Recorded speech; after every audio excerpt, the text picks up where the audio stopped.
Okay, so thank you for joining us. So I'm Lisa Tomlinson, and I'm the Head of People and Commercial Development at Fircroft College.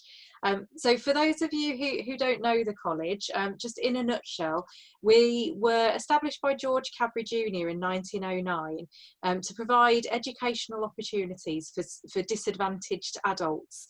So we do short courses and long courses that are residential. And we work with a number of referral partners, such as different charities for homeless people, or for people that are in recovery from drugs and alcohol, or people who English isn't their first language, or refugees and asylum seekers, or ex-offenders. And we have these links, and we provide short courses and then longer courses that hopefully provide educational opportunities for these adults. So because of that, our clientele, our student body, is very, very diverse. We have all kinds of different people all mixing in the college at one time, which is fabulous. It's really rich in culture. And we hope to be able to reflect that in our workforce. So my job as head of people, one of the things that I really need to look at is trying to reflect that cultural diversity and that diversity in general within the people that we have in the organisation. So hopefully we'll be able to tell you a little bit about the college and about some of the ways that we do that. You know, I don't think that we know everything, and some of you will probably know far more than we do. So please interject. You know, please use the chat facility and join in where we've got some different discussion points throughout the workshop. So Michael, over to you. So I'm the Vice Principal at Fircroft, and I'm responsible for the teaching and quality and the support that we offer. And I do a little bit of teaching, which is all around leadership and management. And I really like, you know, periodically sort of reflecting and reading and hearing students' views about what I then do the rest of the time as part of the leadership team with Lisa. So it's been great developing these inclusive leadership workshops, as Lisa said, really to try and get an alignment between our mission and our students, and then actually what we're doing internally in relation to staff and governance. So the three areas we're going to focus on in this webinar, which I think were in Lisa's email, were pieces of equality and diversity, looking at change, but specifically in relation to inclusive leadership, and then just looking at what that's meant in the current crisis, as we were just discussing before we started. There's a particular piece of research that I found really helpful that I'm going to come back to at the end as well, done by Deloitte. So I know a couple of you were in a previous webinar we did, and that focused particularly on people being unique and having a sense of belonging, and that's how they feel more included, although Lisa's going to come back to that. But particularly this time we wanted to focus on treating people fairly and giving them a voice, because Deloitte found that when the three things on this slide, when they happened, that's when people felt included. So to be an inclusive leader, one way to think about it is that we need to be doing these three things. Okay, so for the first 5 minutes, we thought it'd be really nice if you had an opportunity to introduce yourselves to each other, and just have a bit of a talk between in breakout rooms between you, and introduce yourselves and say why you think inclusion matters to you and what you're hoping to get out of this session. So if you talk about those points, and then when we come back together, if we can use the chat function, and you can maybe just summarise what you've said in that chat function so that we can see that as well. So I'm just going to stop sharing and open up the breakout rooms. So there's going to be 3 breakout rooms, and you should get a pop-up now to enable you to go and join those rooms, and I will see you in 5 minutes. Okay? There we go.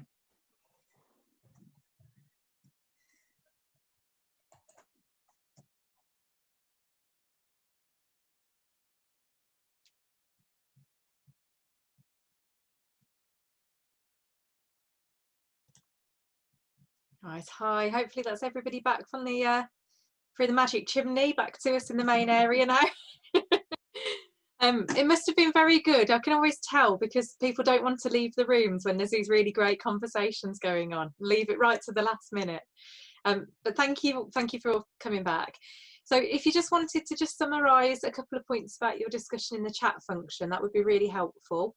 And we can just have a bit of a look at what you're hoping to get out of this session today. Hopefully it's along the lines of what we're going to be delivering. It's a bit late to do anything about it if it's not, but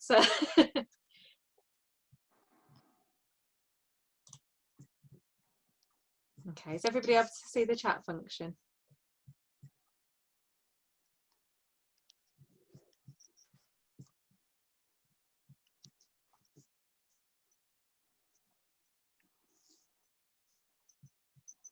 Oh, thanks, Shamim, I can see yours.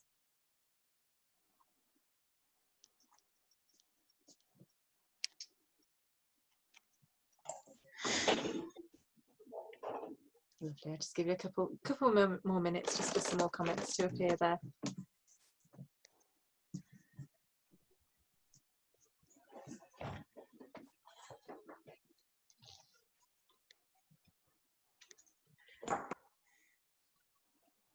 So regardless of your background or personal circumstances, we're trying to find a place in society. This is especially true for refugees or those with special educational needs. Yeah, thanks, Nazo. Reflect on personal development and learning approaches, learning new approaches, brilliant.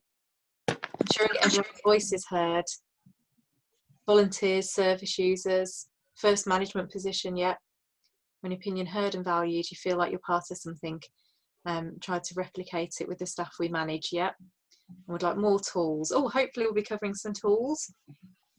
Staff may feel differently when managers are trying to include them, yeah. Hoping to gain further understanding of how to be inclusive. Brilliant. Well, I'm hoping that we do cover a number of those areas today, so let's keep fingers crossed. So I'm just going to share my screen again. There we go. Hopefully everyone can see that screen where we left. So I'm just going to talk a little bit about the policies and procedures side of inclusivity. There's a number of different research documents out there that have collected and collated together a lot of different data and different research into the area of inclusive leadership. And one of those is the West Midland Combined Authority Inclusive Leadership Report.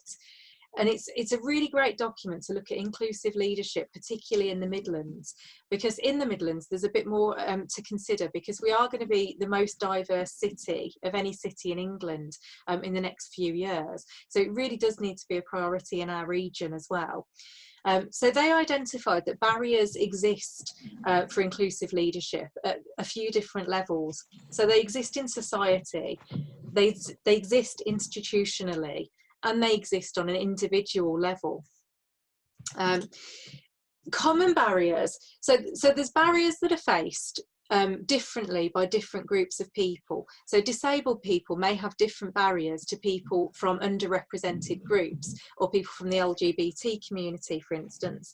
But there is some common barriers that are shared by almost all underrepresented groups. One of these is nepotism.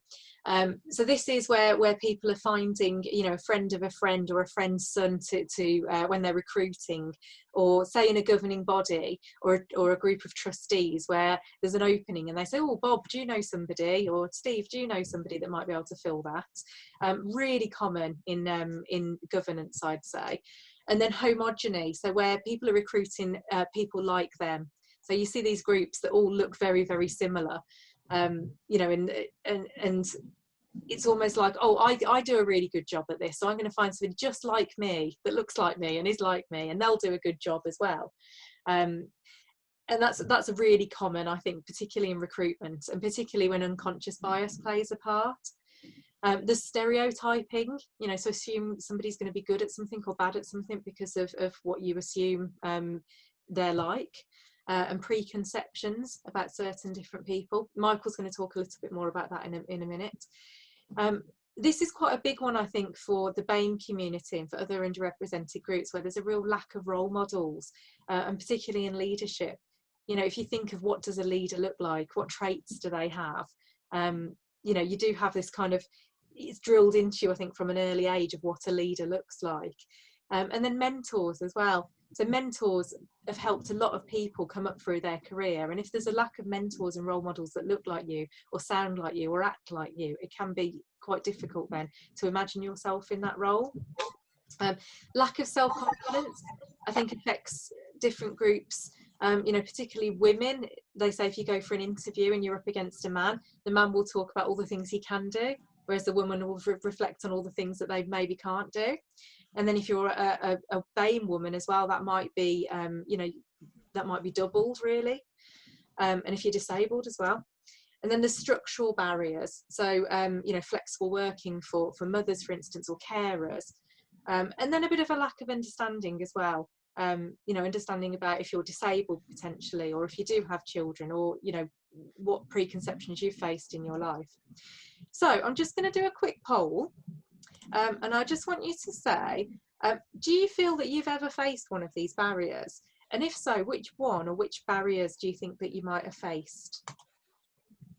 So I've launched that, and hopefully you'll be able to see that and choose one or more of those barriers. I'm just going to leave that open for a minute so we can collect those results. Wow, there's been instantly a vote for most of them. Lisa, do you mean now or in general? In general, so throughout your career.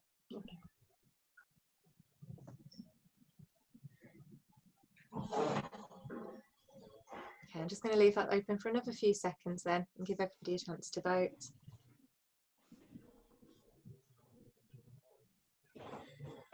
And then I'm going to share the results. Okay, there we go. So if I share those results now, so it looks like most of us that are on this workshop today have dealt with a lack of self-confidence during our careers. And structural barriers as well. So actual physical, structural, maybe policies and procedures within an organisation. Nepotism and homogeny, yeah, that's a really common, I think, in the cultures that we've had in workplaces. Stereotyping and preconceptions. So all of those have actually had a vote.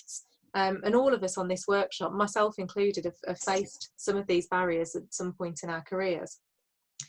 Which hopefully, as we're going into being leaders ourselves, gives us a real empathy and a real understanding for those people coming up through their careers, you know, that we have some influence over. I'm going to stop sharing those results there. Hopefully those have disappeared now. Okay, so I'm just going to hand over to Michael for a second. Yeah, so there's a sort of breadth of responses there. So I suppose that's partly saying also any part of the problem, part of the solution is to do with stereotypes and bias. I don't know how many of us have been on sort of unconscious bias training, but I think being aware, being cognizant of our bias is one of the traits of an inclusive leader. So you're going to see this phrase, cognizance of bias, pop up at the end in a graphic of the inclusive leaders. So it's an important area. So as well as the stereotypes and homogeneity, so that's connected with being finding it easy to relate to people the same as ourselves, which can have, you know, real world consequences. So you do get whole departments sometimes that they look incredibly similar, don't they? And that might be to do with who's attracted to an industry or a particular function, but certainly, you know, when we get down to making appointments, one of the things we've got to be really conscious of is whether the sort of affinity and the judgment you make in the first few seconds is actually based on just somebody being similar to us. One of the things I wanted just to think about was attribution error, because that's not completely obvious what that is. There is a quick way to do this, if we could, in if you just think back to last week, and I'm not going to ask you to share this, and just think of something that somebody else did wrong or got wrong, a mistake that they made.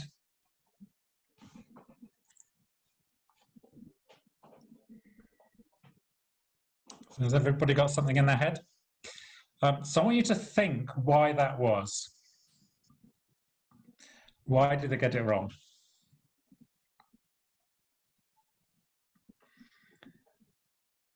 And psychology would say that when we're thinking about other people, I don't know if this is true of your answer, we might be more inclined to think about it in terms of their skill level or their personality. And certainly if it's someone we're not comfortable with, we might, in a way, assume the worst. Whereas certainly for ourselves, obviously, we tend to think the best of ourselves, most of us, most of the time. So we might think it's more to do with the situation. So if I make a mistake, it's because I'm really busy, I haven't had time to do this properly. It's just really stressful at the moment. So we sort of give ourselves the benefit of the doubt, and that's what attribution error's about. And again, in terms of people's performance, I think that can become really significant. If I'd allowed you to share that, and if I'd allowed you someone to go first, it would have been interesting to see whether other people would have slightly altered their answers based on the person who went first. Or in a chat, sometimes you're influenced by the people who've written something else in the chat, which is obviously is an example of groupthink, which it's not necessarily particularly dangerous, but in a way it's just missing out, isn't it? Because I think some of us were saying one of the reasons that we value diversity is because we get different views, and inclusion in a way, or for example, by being aware of groupthink is how we actually lever some of that. So we don't get all these different people together and then encourage them to think in the same way. We want divergent thinking as well.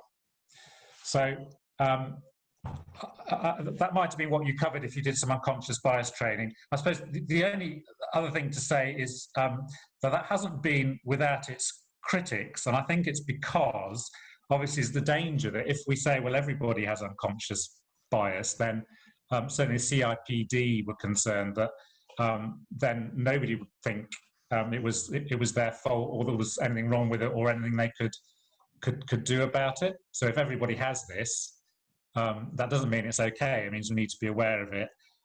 But also we need to address inclusion and exclusion in all the other ways we're going to talk about, not just in controlling our natural biases. There's a lot more to it, which is why we've raced through that in about 5 minutes, and there's lots of other things we want to talk about. Thanks, Michael. Yeah, it's a really interesting point, that the two sides of unconscious bias, actually. There's a great article on the Institute of Race Relations on unconscious bias, which says it's the child of a neoliberal agenda. Brilliant article if you ever want to hear the conflicting views on it. Okay, so I mean, we all know. I think we've all got reasons why we're here on this inclusive leadership workshop, and we all know that there's poor outcomes for underrepresented groups. But I just wanted to go through a few. I don't want to exhaust this completely because I think we're all aware of these, but I quite like this one. So in a FTSE 100 company, the CEO is more likely to be called Dave or Steve than be female. Just 8% of FTSE 100 companies have any directors from BAME backgrounds, and that's compared to 14% of the UK population. Only 1 in 16 top management positions is occupied by somebody from BAME background, compared to 1 in 8 of the working age population. Women, as we know, gender pay gap, we're paid 83 pence for every pound that the man earns. So we could stop working about, or they can stop working about October, and we're carrying on till Christmas. There's a concept called the pink ceiling, which prevents LGBT representation at the top. which is incredibly low when you look at the statistics. And 79% of disabled people in the UK do not even have a job. So we've got a lot of work to be done. I mean, that's just a tip of the iceberg, really, on you know, poor outcomes for underrepresented groups. And I think I really wanted to mention as well intersectionality. So when you think of those outcomes, you get double marginalisation or even triple marginalisation for people that have 2 or more underrepresented characteristics. You know, and actually, whilst we are doing a bit of putting people into boxes, you know, you're LGBT or you're BAME or you're a woman, you know, you will get people that are all of these. And it's really important that when you're looking at your own inclusion strategies, you know, that's taken into account. Okay, so there's a lot on this slide, so I've just highlighted a couple of bits, but this is from the research paper from the CIPD that pulled a lot of this research and a lot of these statistics together, and again, it just backs up really that Deloitte model that Michael was talking about at the beginning, where there's a few things that are always mentioned when you look at inclusive models in organisations and inclusive leadership. And fair policies and practices is one of the key ones. Enabling employees to use their voice and taking that feedback into account is another key one. Devolved decision making, so having decisions made you know, by the hive mind rather than just by one person is a great way to overcome bias. Having networks available for people if you're able to do that. Allowing people influence and actively taking on feedback. So not just gathering it, but actually showing how are you taking that feedback, what's happening with it. Role models for inclusion as well. And if you can't do that within your organisation, you can do that externally. And then leadership behaviours that promote inclusion, which is, I imagine, why you're all here doing this workshop today. So just a little bit before I hand over to Michael again, I just wanted to talk about some of the practices at Fircroft that we've been able to do, which have made a real impact. So we've had investors in people, and they've labelled it, they've accredited us as gold, and we were lucky enough to win an award with them last year, and we've been nominated for a number of different awards as well, where they've looked at our, among other things, our inclusive approach and our values-led approach. And some of the key things that we've been able to report on that have made a real difference. One of them is our employee voice team. So about 4 or 5 years ago, we set up an employee forum, and it's called an employee voice team. And we made sure we had representation from across the organisation. And I mean, luckily we have a very diverse organisation. So we do also have representation from a number of different underrepresented groups within our employee voice team. So as the HR person at Fircroft, I put as many of the decisions to this team as I possibly can, not least because it saves me having to decide things on my own, and I'd rather not if I can use other people's expertise, I always will try and do that. But that voice team has been absolutely pivotal on bringing engagement and making real positive change. I mean, an example of that, just a little example really recently, is I was going to hold the staff awards virtually this year. And one of the employee voice team members said, rather than a few people getting an award this year, wouldn't it be more inclusive if everybody got an award? Because actually during lockdown, people have had some real challenges, but they've all been very different. So some people haven't faced the challenges that others have. You know, we've got some people that are working in a house with 8 people and, you know, 4 or 5 children under 7. Whereas you've got other people that are on their own and have been able to do a lot more in a far more focused environment. You know, some people have had IT challenges, some people don't even know how to use IT. So rather than doing awards just for the 5 people that have really shone and stood out, you know, let's take that into account and let's just do something really nice for everybody. Now, I would have never have thought of that, so I was really pleased I put that out to Employee Voice, and I think that's a really inclusive decision that's come from there. In terms of recruitment, we do the standard things. So we are members of the Disability Confidence Scheme. We guarantee interviews for anybody that's disabled that's met the essential criteria for a role. We have statements throughout all of our recruitment process, as you'd expect. We do interviews on a panel to try and move away from just having the bias of one person. One of the things that we do that might be slightly different to other organisations is we always use questions that are around our values, and we make sure that when we're interviewing, we are basing it on people's passions and their values and why they want to come and work for us. And that really helps, I think, with ensuring that people are engaged from the day that they come to us. Obviously, we take out names and addresses as well, and we take out anything that could enable people to guess ages or certain other criteria about our applicants as well. So we do blind recruitment. With development opportunities, this is something that I picked up when I wrote a dissertation on a subject of increasing diversity in management.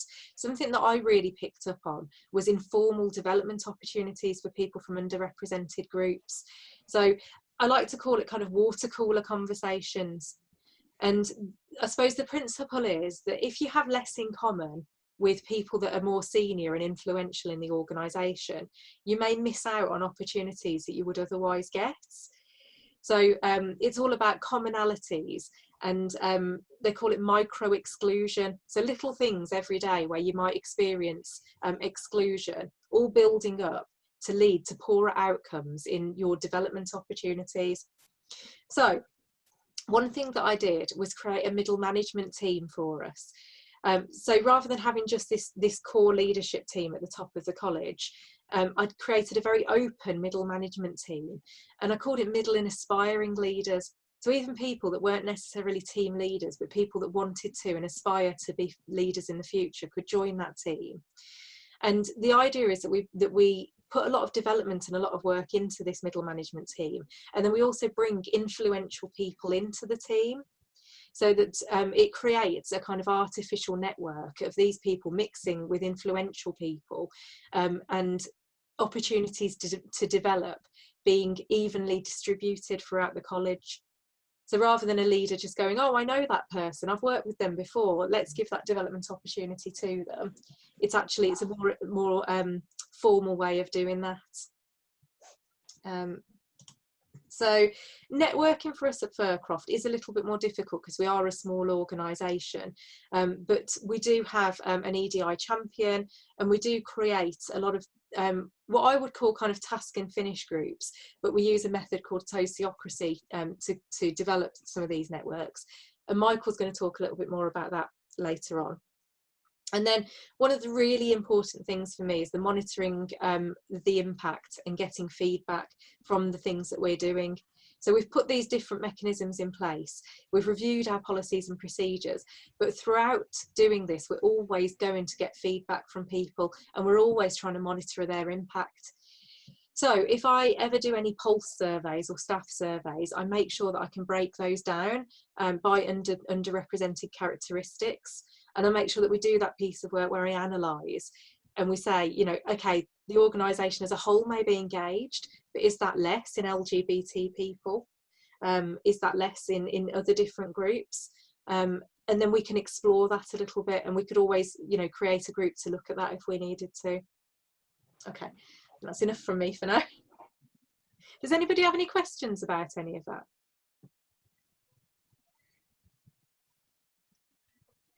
Isaiah? Yeah, I have one question. Yeah. So you said you created a forum.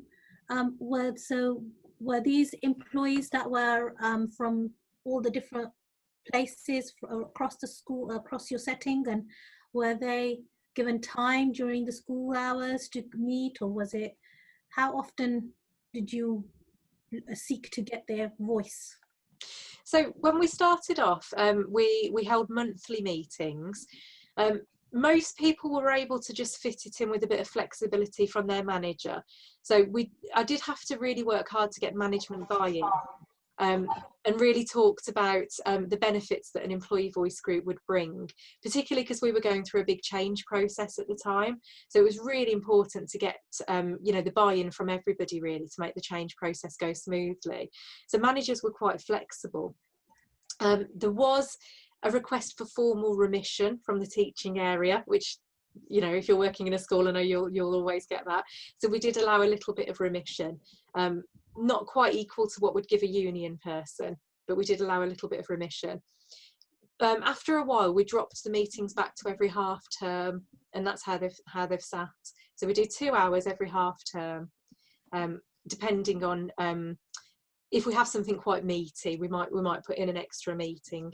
So when we do the staff survey, and one of the things that Employee Voice helps me with every year is the action plan for the staff survey. So we produce the report together, and then we do an action plan for engagement throughout the year, and we might do an extra meeting for that. Does that help? Good. Is there any more? So Pearl's asked us about holding managers accountable, and I think so that probably begins with sessions like this. So we had an away day last week, and we sort of explicitly looked at our leadership style. So I think it's important to do that, and looked at models similar to the ones that we're showing you. I mean, we've deliberately chosen inclusion as one of our, so we have 5 values, and this is one of the 5, and I think they really are embedded. So yeah, so they're plastered over the wall of the college, as there might be in anywhere, but actually there was a period when we were establishing this when every meeting we chose one of the 5 values. So we said, how transformative, how developmental, how inclusive have we been in this meeting? So reflected together.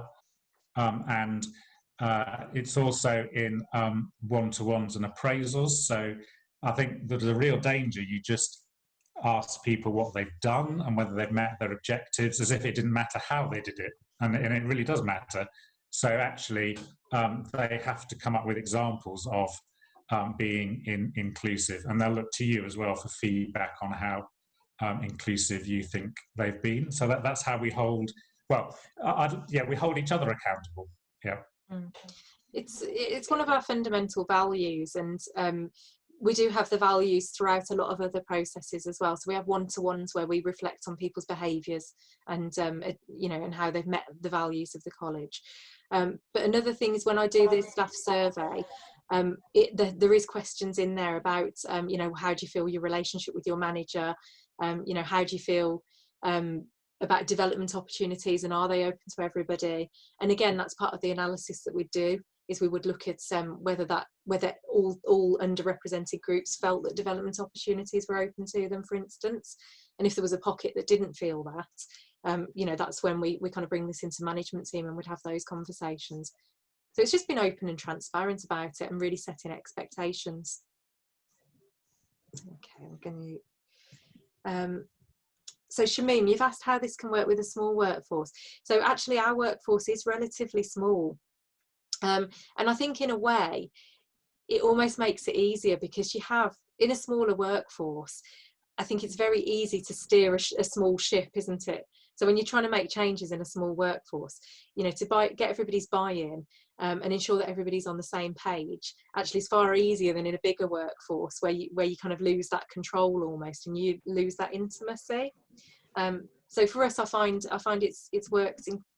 It was incredibly easy to get to that place in a small workforce because we were all on the same page.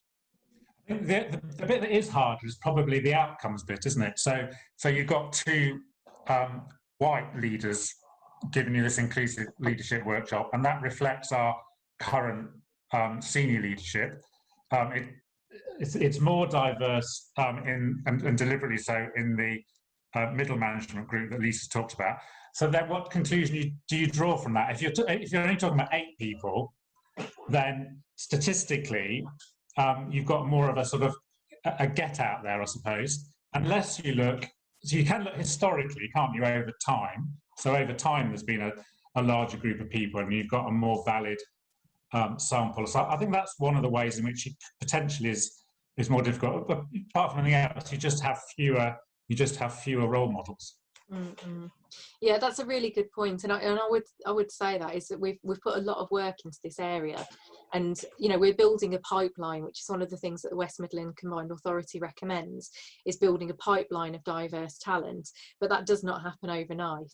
And in the middle management team we are far more diverse, but actually in our leadership team we're not, you know, and that's something that we're working towards. Okay. So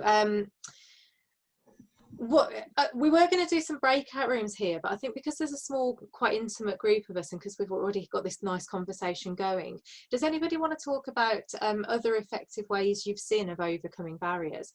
So I've talked about a few at Fircroft that work, but has anybody else seen ways that these barriers can be overcome that they'd like to share? Or things that you've found useful for yourself as you go through your career?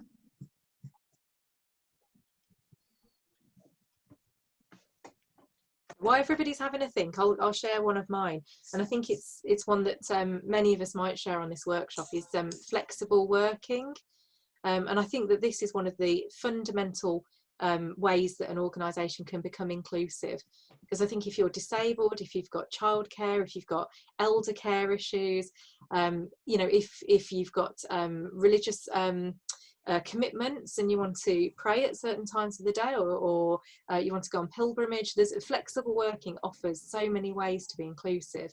For me, it's probably the biggest thing in my career, and I've had jobs where I've walked away because they didn't give me the flexibility I needed. Can I? Yeah. Yeah.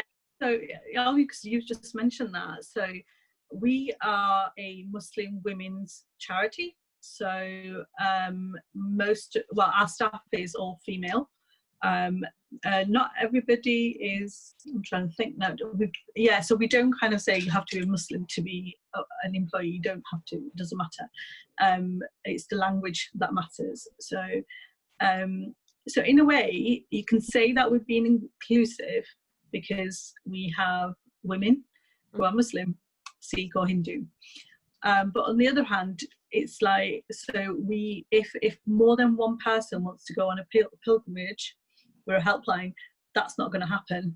Yes, of course. You know, and if there's only one helpline manager and I want to go, there needs to be so much planning involved and like cover, because it's such a small team that actually taking a key kind of member of that, you know, as a manager away for whatever long, it's not always feasible. So in a way, it's like we are kind of inclusive, but it's really hard because you are inclusive. So everybody has similar kind of circumstances.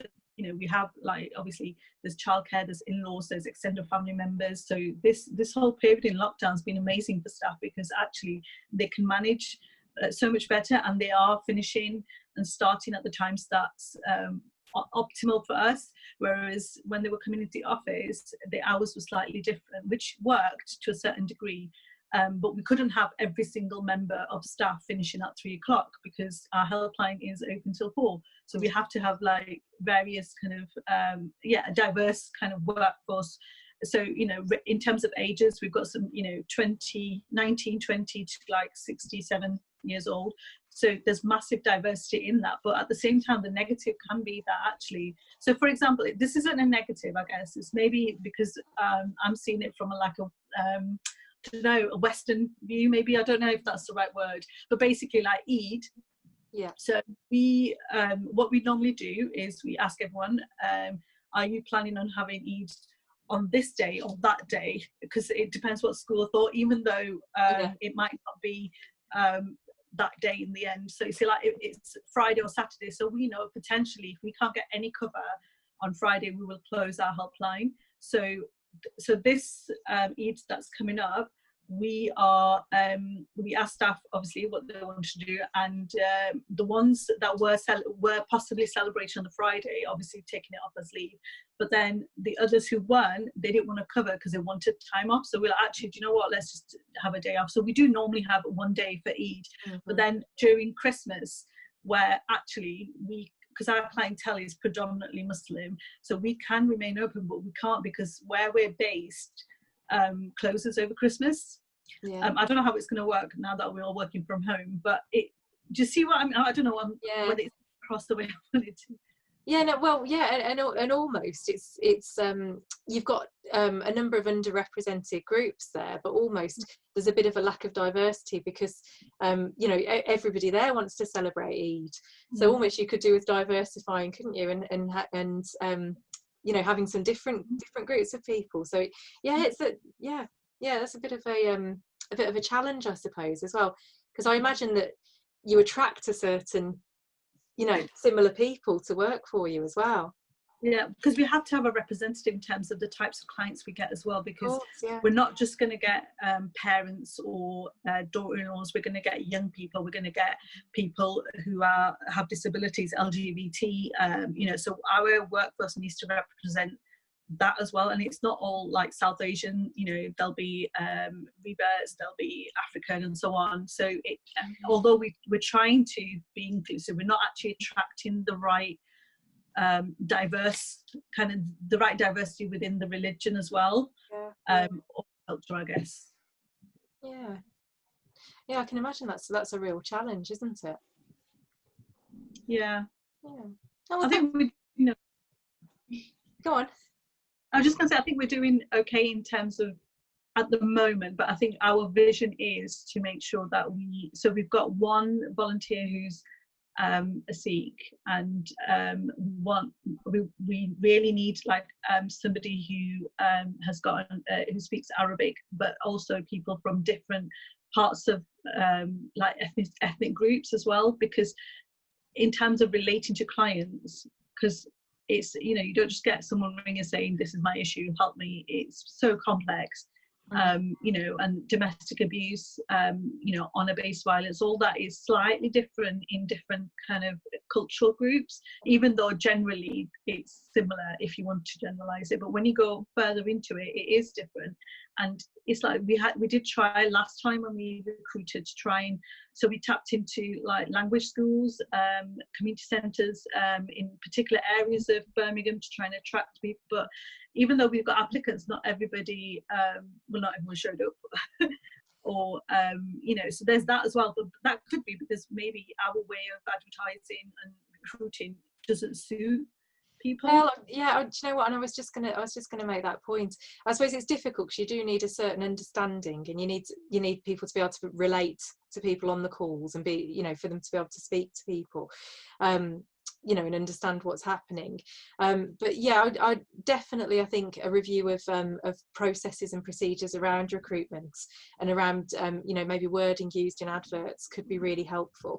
A link with the Asian Business Chamber of Commerce might be really good as well if you don't have one already. They've helped us with our recruitment for governors specifically, but they're very well networked, and you know, they're very good at diversity and bringing in different types of people and knowing where to advertise. So Pearl in the chat has just put that we have a very fun culture where staff from different departments work on diversity and awareness events every month, which is a really good point. That's something we do at Fircroft that I hadn't mentioned. And they also have various employee forums. The most interesting one is the language one, where our white employees learn local languages as a form of building bridges. So that's a really great yeah, it's a really great share there, Pearl, thank you. And working somewhere with a strong union presence from Jenny has improved employee voice somewhere I've worked. Yeah, I mean, unions have a way of forcing their voice through, whether you want to hear it or not, but they do definitely bring that to the forefront. Brilliant, thank you so much for those. Sorry, I was just going to add something that one of the recruitments we did was a return to work. So anyone who's been out, they originally did obviously have a job, and then they had to take a break because of getting married, extended family, childcare, whatever, and there's been like a gap. So we recruited volunteers and staff through that scheme, and we were inundated, and the level of like the standard was like above and beyond, which we weren't expecting, and we actually still have staff who came on that scheme they're still working, and it was their first job in 10-15 years, and they like, and Asta, it's amazing. So that was a really good one. We linked in with the job centre as well, so that was good. Yeah, that's a really good success story. Yeah, specific campaigns like that can work really well actually for attracting diversity. Thank you for that.